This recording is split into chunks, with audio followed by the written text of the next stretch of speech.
여러분 안녕하세요. 골든클럽 세계금융연구원 원장 정기준입니다. 자, 한 주 잘 지내셨나요?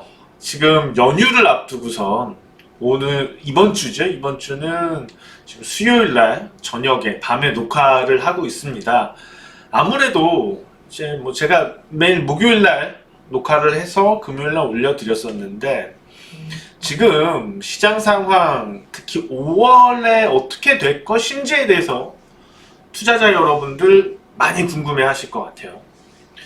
그도 그럴 만한 것이, 지금 물론 이제 지난주 이슈가 됐던 부분은 김정은이 어떻게 됐는지, 김정은이 죽었는지 살았는지 도통 알 수가 없어서 지정학 리스크와 관련돼서 불확실성이 조금 있었는데, 5월 달에도 그게 끝까지 계속 이슈가 되긴 좀 어려울 것 같아요. 왜냐하면은 워낙 김정은 건강 이상설 자체에 대해서 좀 의문이 많이 생긴 상태이고, 아마도 건재하지 않을까라는 좀 설득력 있는 의견이 많이 나오기 때문에 다음 달에도 좀 이게 이슈가 되기는 어렵고, 그런 이슈들이 있는데도 불구하고 지속적인 상승세를 탔단 말이에요, 시장이.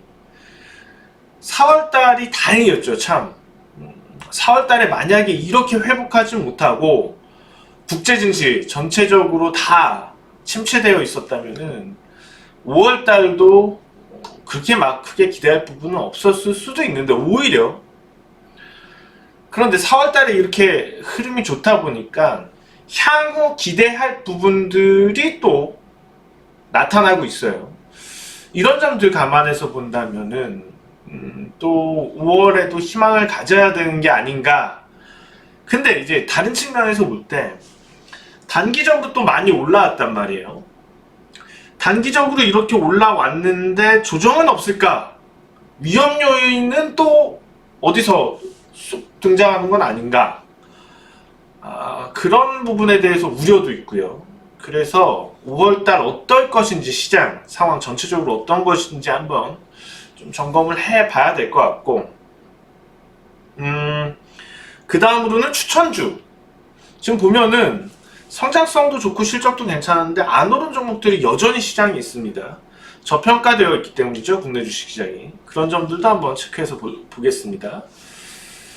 먼저 나스닥 시장 지수를 보고 계시는데, 사실 국내 주식시장도 많이 올라왔죠. 특히 코스닥 같은 경우가 잘 올라왔는데, 지금 이렇게 보시는 것처럼 나스닥 시장도 이 단기간에 66,700선에서 8,600선까지, 자, 3월달 저점부터 빠르게 올라왔어요. 코스피로 넘어와서 보실 텐데,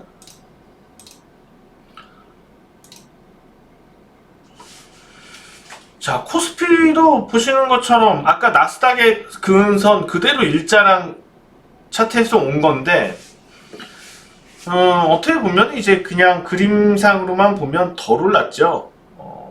낙폭에 비해서 좀 덜 오른 측면이 있어요. 나스닥보다 고점을 놓고 봤을 때. 나스닥 기준으로 본다면은 코스피가 2000선까지 올랐었어야지 좋은데, 그러한 이유는 이제 삼성전자에서 좀 찾아봐야 될 것 같고, 그 다음에 코스닥을 한번 보실 텐데, 코스닥 같은 경우에는 지금 이제 좀 더 오른 거죠. 오히려 낙폭 이전 수준까지 다 올라와 있는 상태이고, 지금은 다소 이제 매물대에서 헤매고 있는, 조정으로 갈까 아니면은 한 단계 더 뛰어넘을까, 한 단계 뛰어넘기는 다소 부담스러운데 그런 좀 말을 하고 있는 듯한 5월달 시장을 긍정적으로 볼 수 있는 부분들, 우선은 환율 동향을 한번 볼까요? 자, 환율 동향을 보시면은 지금 추세 하단에서 원달러 환율 동향입니다. 추세 하단까지 내려와 있는 상태에서 약간 이탈하는 듯한 모습. 제가 이번에 코로나 터지면서 환율 관련돼서 말씀을 많이 드렸었고, 이 당시에도 원달러 환율 수합 관련돼서, 통화 수합 관련돼서도 언급을 하고 바로 다음날 체결이 되는 모습도 있었었고, 전체적으로 리스크가 안정이 된다는 걸 원달러 환율에서 보시면 돼요. 그러니까 국내뿐만 아니고 국내외 상황이 불안하고 리스크가 올라간다는 걸 환율을 통해서 보시면 됩니다. 리스크가 높아지는 단계의 환율은 급등을 하고요. 가파르게 오르고요. 리스크가 안정이 되는 국내외입니다. 이거는 국내 상황뿐만 아니고 해외 상황도 마찬가지예요. 왜냐하면 이게 뭐 다른 통화하고가 아니고 달러화하고의 비율이기 때문에 그렇습니다. 지금 이제 원달러 환율이 내리고 있다는 건 그만큼 리스크가 안정을 찾았다. 그 리스크는 뭐였죠? 그렇죠. 코로나 리스크였죠. 코로나 리스크에서 안정을 찾았다. 다음으로 우리가 볼 수 있는 건 순매매추이에요. 투자 순매매추인데 외국인이 언제 사고 이렇게 2천억 넘게 외국인 기관 쌍끌이 매수한 게 별로 없죠. 4월 17일 날 했었고 뭐 그 이전에는 쭉 매도였고, 그러니까 점점 외국인도 약간 매수 쪽으로 돌아서는 분위기가 있어요. 이거는 뭐냐 의미하는 것은, 자, 최악의 시나리오까지 감안을 했었고 리스크 자산인 글로벌 주식 자체를, 국내 주식이 꼭 아니고 외국인이 순매도를 한다고 해서 국내 주식만 순매도 하는 건 아닙니다. 외국인이 그동안 순매도를 한 건 자산 포트폴리오에 있어서 리스크 자산인 주식에 대한 축소지 국내 주식시장에 대한 매도는 아니었다고 보시면 돼요.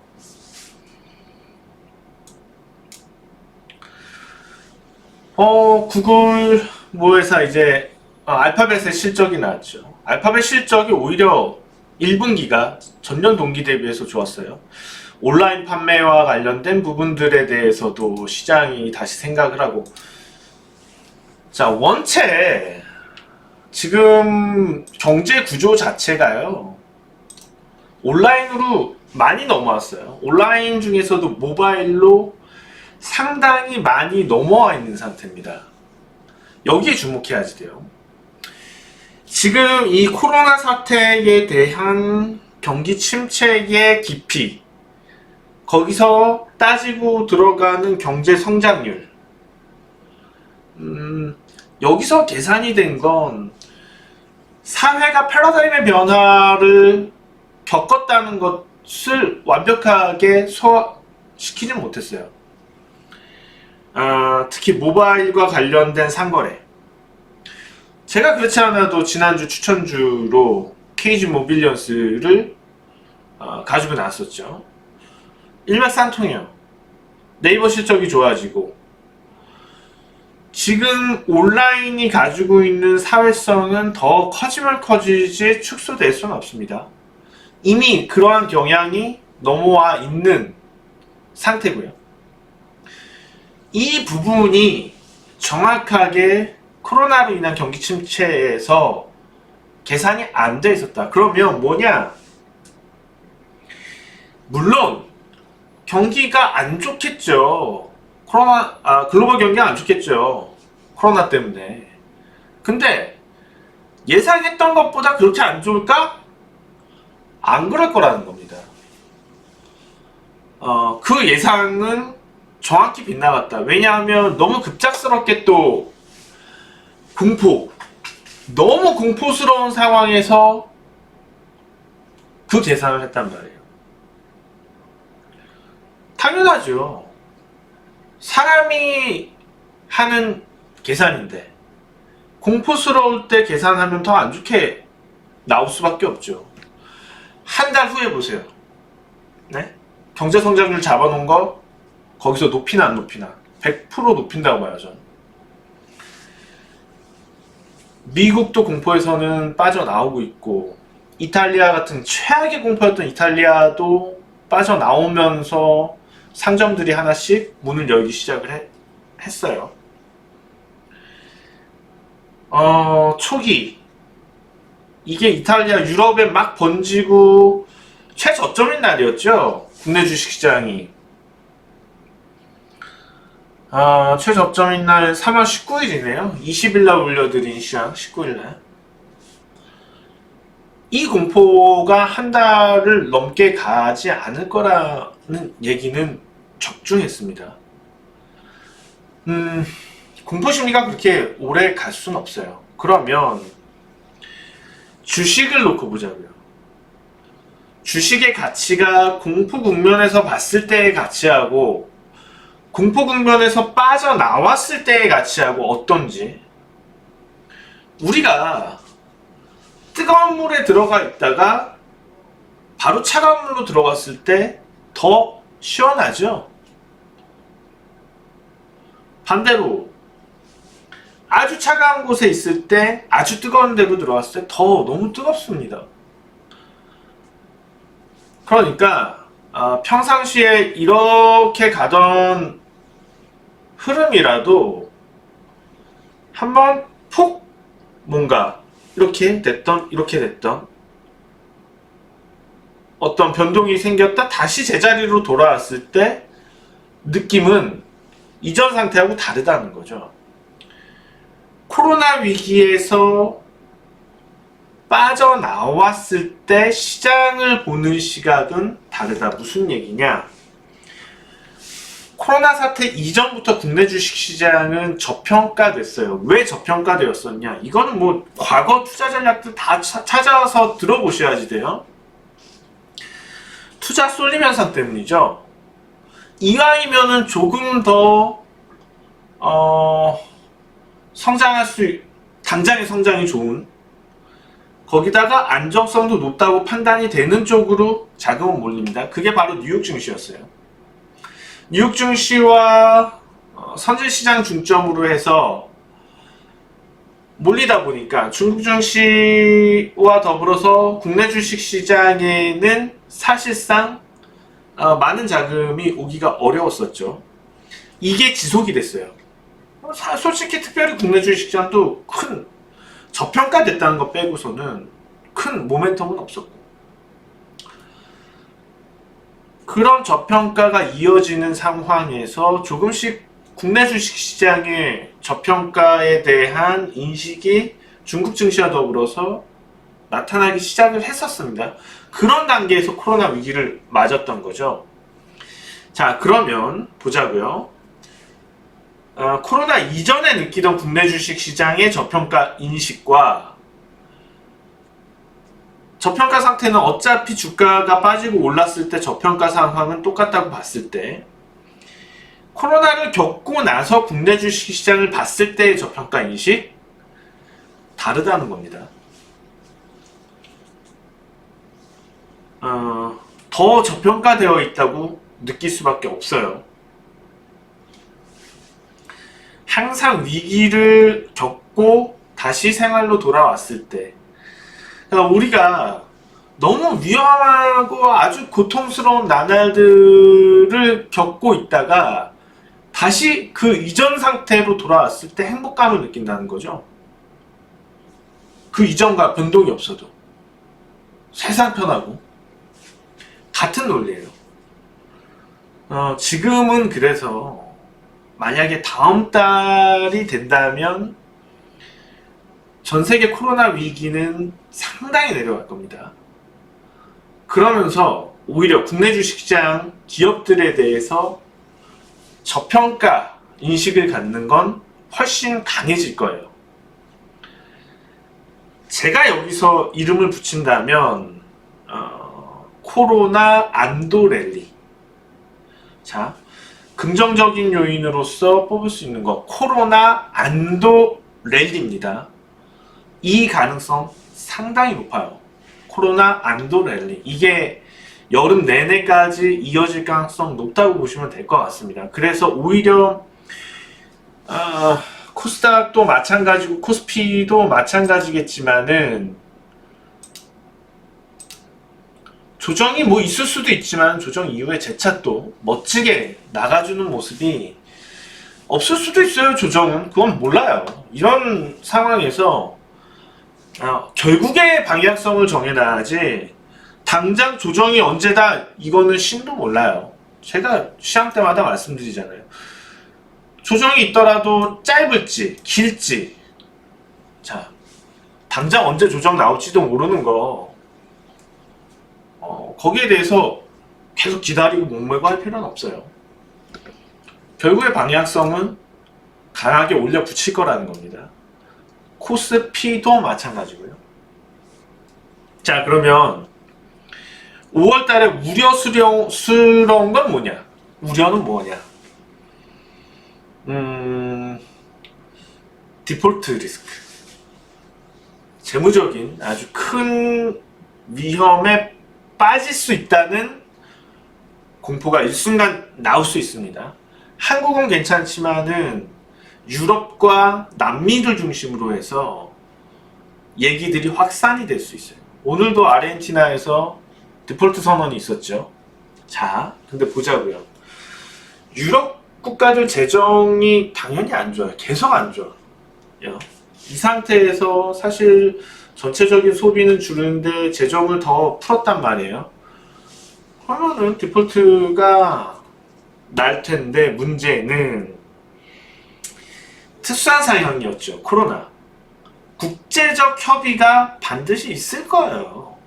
그냥 너네 디폴트냐? 그러면은 너네 뭐 다 자산 매각하고 엎어라 이게 아니고 국가들 간에 협의가 있을 거라는 거죠.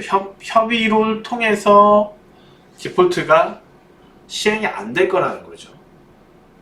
그러면 자 5월 달의 조정 가능성은 주요국들이 재무적인 위험 때문에 디폴트 리스크가 매우 높아지는 우려의 상황. 디폴트 리스크가 높아진다기보단 디폴트 리스크에 대한 큰 위험으로 느끼는 상황에 대해서 시장이 조정을 보일 가능성은 존재해요. 그렇지만 결론은 뭐냐? 끝나지 않는다는 거죠. 국제적 협의가 특수한 상황에서 이루어질 거라는 거예요. 그래서 디폴트 위협은 소멸할 것이다. 나올 수는 있지만 언제든지 디폴트 리스크가 나올 수 있지만은 그거에 대해서 시장은 슬기롭게 헤쳐나갈 것이다. 그래서 만약에 그걸로 인한 조정이 있다면은 좀 긍정적으로 봐도 좋지 않을까. 자, 여러분들 기대하시는 코너죠. 추천주 시간입니다. 자, 파마 리서치 프로덕트라는 화장품을 비롯해서 제약 바이오 업체인데 재생 관련된 아이템을 가지고 제약과 화장품에 대한 생산을 하는 업체입니다. 보시면은 주가가 매출 꾸준하게 성장을 하고 있죠. 영업이익도 계속해서 따라서 성장을 해주고 있습니다.